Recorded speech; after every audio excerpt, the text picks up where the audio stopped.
What is going on, everyone? Welcome to another edition of the Touchline Talk Show. Thank you so much for tuning in. Got some really good stuff in store for you tonight. I'm going to break down what happened at Old Trafford between Manchester United and Liverpool. We now know the teams participating in the group stage of the Champions League. And after our first break, we're going to do a deep dive into the U.S. men's national team roster. And we're going to talk about who's on the plane right now at this moment and what kind of ticket they have on that plane, whether it's first class, economy, you get the idea. But first, we got to start at Old Trafford. Manchester United beat Liverpool 2-1. And it wasn't the first time this season that Manchester United came out really strong at the beginning of a game and looked good for the opening minutes. This has happened before, and then it fell apart. Whereas this time, you had Alanga, who should have scored. He misses that opportunity. And in previous games, that's the point where everything falls apart for United, and all of a sudden, they're on the back foot, conceding goals. But this time, they didn't do that. Jadon Sancho did score, and he scored something that looked like a goal from Erik ten Hag's Ajax, just in the aesthetic of it. It was a brilliant team goal and a really good finish by Sancho, who created all kinds of space for himself in the box as defenders were kind of flailing about. Yes, we could talk about the issues Liverpool had defensively in that situation, but I want to stay focused on United for now. So you're up 1-0, and they not only did they show up from the opening minute, but they maintained that intensity more or less from start to finish, and certainly through the first half. They took control of this game, and they did not relinquish control until Liverpool was trying to come back from a 2-goal deficit. That was the big difference. They needed a response because of the fan protests, because of the way the season has started, because of how things have gone under Erik ten Hag. Right, all of this pressure was building. They needed to deliver and give, as I was talking about, these fans something to believe in, something to hold on to. And boy, did they. Everybody on the field was at least good. And a couple particular spots I want to highlight. Already talked about what you got on the wing from Alanga and Sancho. Marcus Rashford then adds the second goal. Again, we'll talk about Liverpool in a little bit, what happened there. And then Anthony Martial was also really good. And to me, that was outside of just the obvious of they needed to show up, and they did. The most positive thing I'm taking away from this game if I'm a Manchester United fan is look at who scored and who was in attack and what that attack looked like. It's Jadon Sancho, who had, all of the stats about how Erling Haaland scored the same amount of Premier League goals as Jadon Sancho did his first season in 3 weeks. And all of that stuff, and the fact that, he hasn't really settled in and he has not been consistent. He's just generally been bad for Manchester United since he made that move. Marcus Rashford was supposed to be a central piece of United's future, and then he just stopped producing, and so that became a big question. Anthony Martial was on loan last season, and it didn't go well. Right? All of these guys are some of the biggest question marks and biggest disappointments when you're looking at, just from a player-by-player standpoint, what has gone wrong with United. And they all played well. And if you get Jadon Sancho and Marcus Rashford confident, if you get the versions that showed up in that game, you're on to something. maybe all they needed was just something to sort of go their way. Because Jadon Sancho on his finish and Marcus Rashford on his looked like guys oozing with confidence, and that is not something you associate with this Manchester United team and those two guys in particular. And then there's the other side of the field where Lisandro Martinez has just had to hear and listen to people talking about his height since he got here. He was fabulous. And Tyrell Malacia was excellent as well. That's the left side of your defense moving forward if I'm Erik ten Hag. At least for the time being.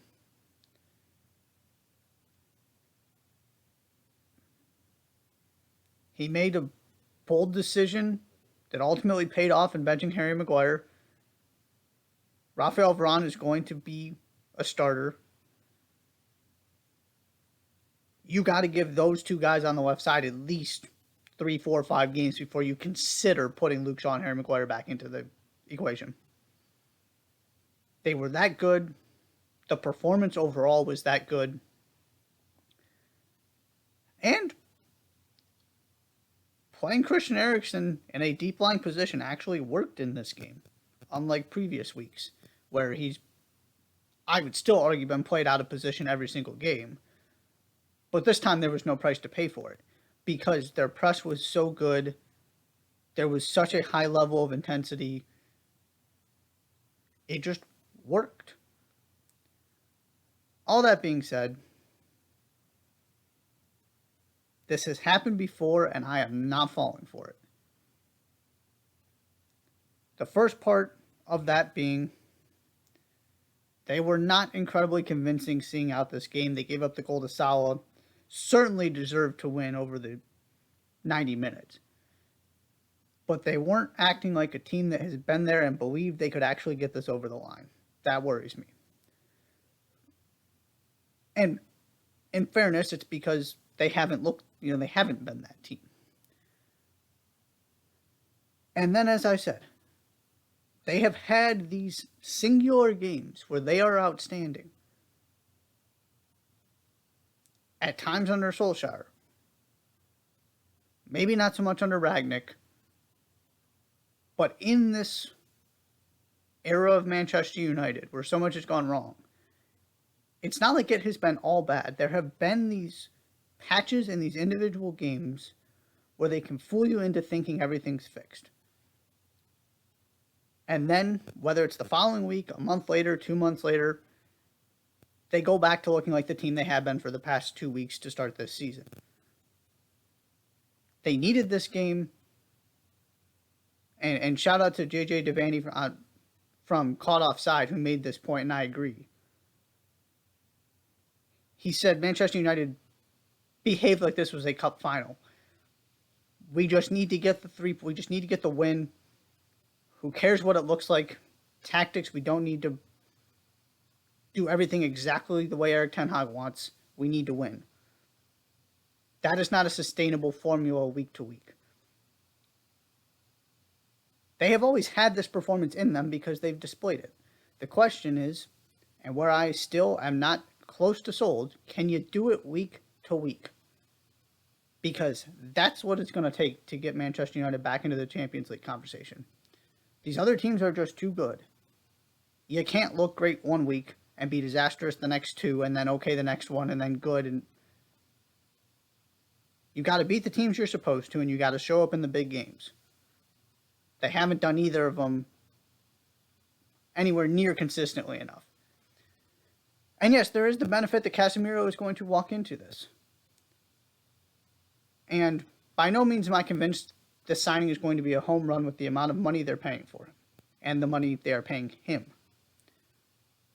But if there is one spot to identify on this team that is the weakest area, it is the holding midfield position. Maybe he's not a perfect fit. Maybe he doesn't adjust really well to the Premier League. But it's Casemiro. He can only help make this better. And I am intrigued by the idea of putting him and Christian Eriksen next to each other as your deep line midfielders with Bruno Fernandes in front of them and seeing what you can do. With everything Casemiro offers you defensively, and Christian Eriksen as your tempo setter, your creator, your passer, your distributor. I see a world in which that actually becomes really difficult to deal with and really effective. So plenty of positives to take away from this. Credit to Erik Ten Hag, credit to the players on the field.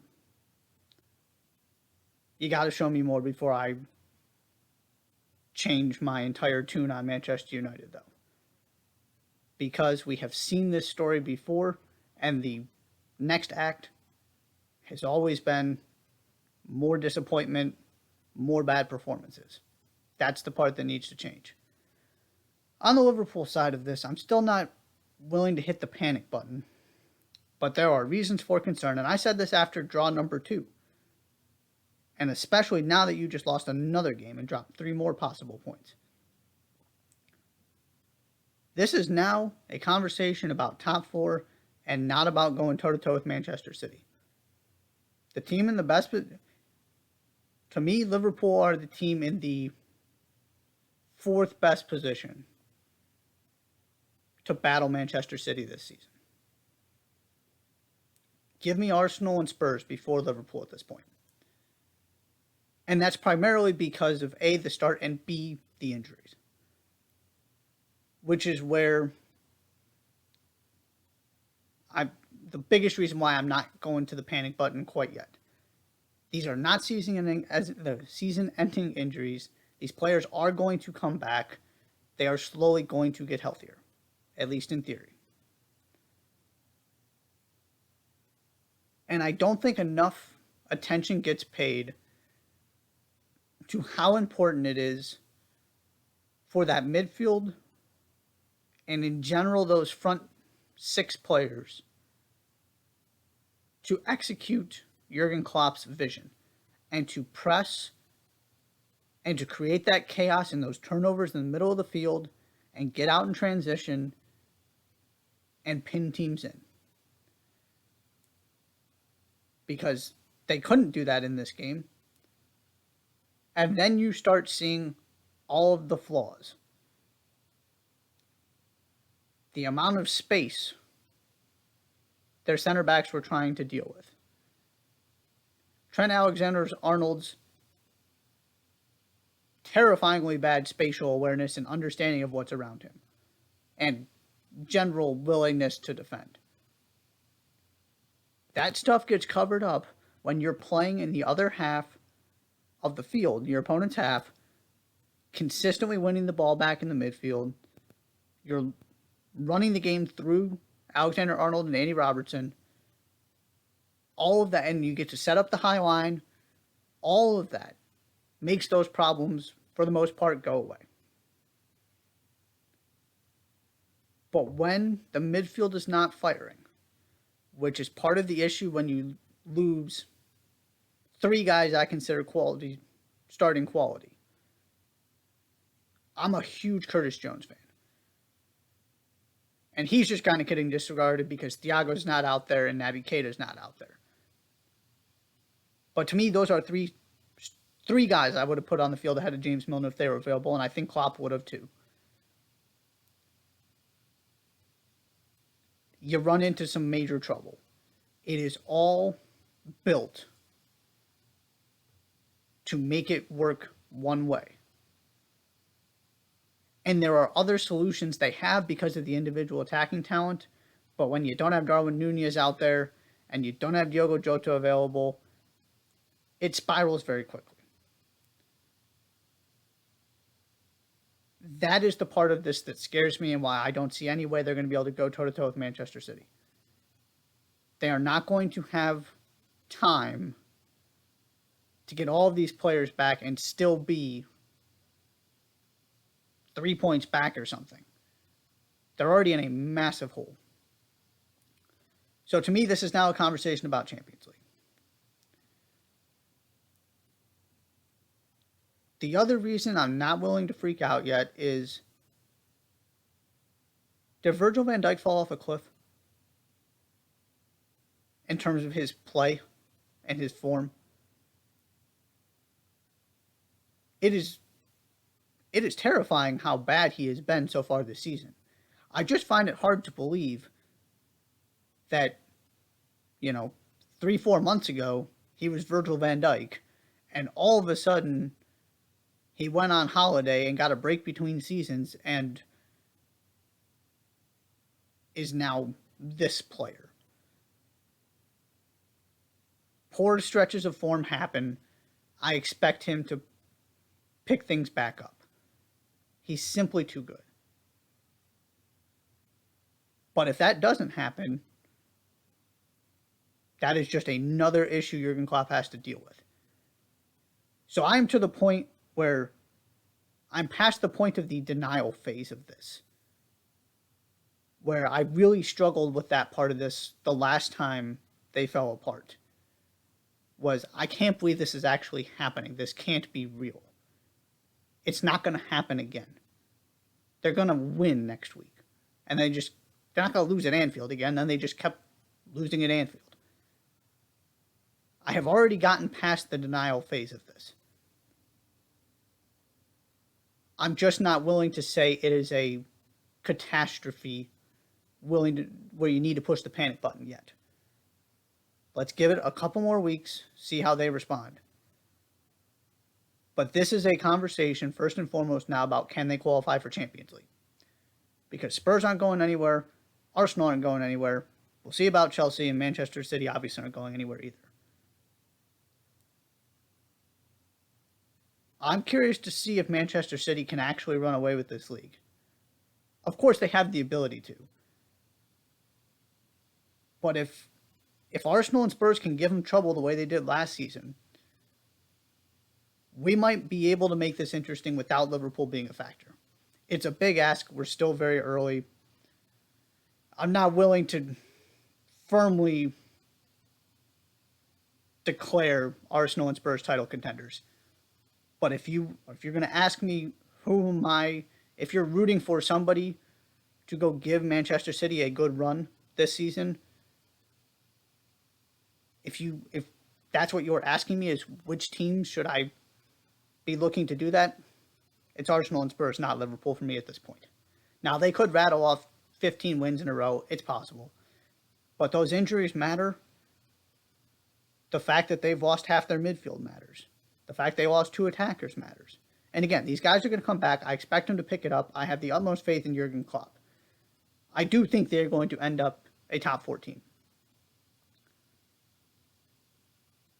But at this point, I'm not expecting them to be a factor in the title race.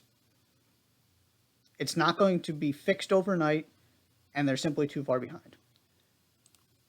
Speaking of the Champions League, I want to take a couple minutes and talk about this final playoff round that just ended. The second leg were Tuesday and Wednesday.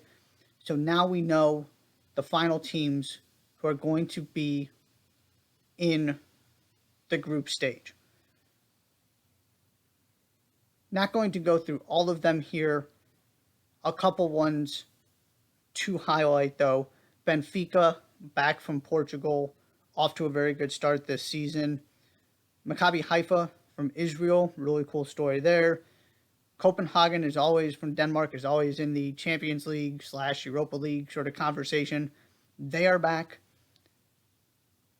But really the headliner here, and where I want to spend a couple minutes, is the fact that Rangers and PSV got drawn against each other, because absolutely both of those teams should have been in the Champions League and been able to get out of this round and get into the group stage. But unfortunately, only one of them could. And Rangers were the ones who came out on top in the second leg on the road, thanks to an assist from Malik Tillman, who kind of pulled a Brendan Aronson. It was a David De Gea-esque ball into a player who was not in a position to receive it, and Malik Tillman just came and nicked it from him and then made a really good pass across the box to set up wide open teammate. So nothing particularly special, but just good awareness and execution by Malik Tillman. He's been really good. He was really good across these 2 legs. We'll talk about him and the U.S. men's national team more after the break, but wanted to give him a shout out because he was impressive. So now we have Not only Rangers, but Celtic also in the Champions League group stage. And the draw is going to be tomorrow. That's Thursday, so be on the lookout for that. So we get both Scottish teams in here. This is the first time Rangers have been since 2010-11. And when I was doing winners and losers of last season, I just put the Scottish Premiership as a winner based on this idea that for, I mean, I don't even know if it's an exaggeration to say a decade now. It had been basically just Celtic dominating. And then it was Celtic had a terrible season and Rangers dominated. And last season, we finally got both of them playing really well and being at the level they're supposed to be. So it was a competitive title race. Rangers didn't win the league, Celtic did, but then Rangers went and made the Europa League final and came that close to qualifying for the Champions League. And then proceeded to go through qualifying to get to the Champions League group stage the same year that the champions of Scotland got an automatic spot in the Champions League. So now you have both of these teams in the Champions League, both of them firing on all cylinders domestically. So the Old Firm Derby means that a lot more, if it's possible for that rivalry to mean anything more than the bragging rights, because that aspect of it is so important. But those games may very well end up deciding a title, and now you get both of these teams playing in the Champions League, which is only going to further finance investment in their teams to continue to make them better. Is it good for the rest of the Scottish Premiership? No, probably not. Do I care? No. I am interested in these two teams being competitive in Europe and being part of the discussion. It simply had not happened. I want to see Celtic and Rangers in the Champions League where they belong against the best teams in the world. It's just, Europa League is cool. It just doesn't, for obvious reasons, but particularly with these two teams, it just doesn't do the same thing for me. Now, I enjoyed Rangers trying to go win a European trophy, but just the idea of I get to see Celtic or Rangers play, Marseille or West Ham or Red Bull Salzburg or Red Star Belgrade, whoever it might be, that incredible random conglomeration of some teams that make up the Europa League. I'm just not excited by that. But you give me Celtic Barcelona, Celtic Man City, Rangers Tottenham, Rangers Borussia Dortmund, Rangers Napoli, Celtic AC Milan. Now we're talking. And so getting both of these teams in the same year is incredible. And you just hope, for the sake of this sport, that it's sort of turns into a snowball effect where this becomes, maybe it's not both of them every single year, but this becomes a regular occurrence where these two teams get to sort of reintroduce themselves to this next generation of soccer fans that I am part of, who, as much as I appreciate the history of these two clubs, just don't have a sense of what it really feels like for them to be part of the European conversation, because they just haven't been for as long as I've been following the sport. And we're finally there. So that is one of the things I am most excited about the Champions League this season, quite honestly, is just having Celtic and Rangers in there. After you already saw Rangers last season do some real damage against high-level opposition, including one of the teams I mentioned previously in Borussia Dortmund. They didn't just coast their way to the Europa League final. They have proven they can play with teams that are in pot 2, pot 3 of this Champions League draw. Celtic haven't really gotten that opportunity, but now they're going to get it too. And obviously, they were more consistent than Rangers last season because they won the league. So, this is a completely new dynamic in the Champions League. We'll see how this thing goes. I'm fascinated. I honestly don't exactly know what to expect. I think a lot of it's going to depend on what group they get drawn into. It could be brutal, and they could finish last. Or if you catch the right combination of those first couple pots, it's certainly possible one of them can get to the group stage. That's true of a lot of teams, not just these two. Or to the knockout round, I should say. But, congratulations, Rangers. Welcome back, Celtic. It is time to start talking Champions League. That is always a good thing.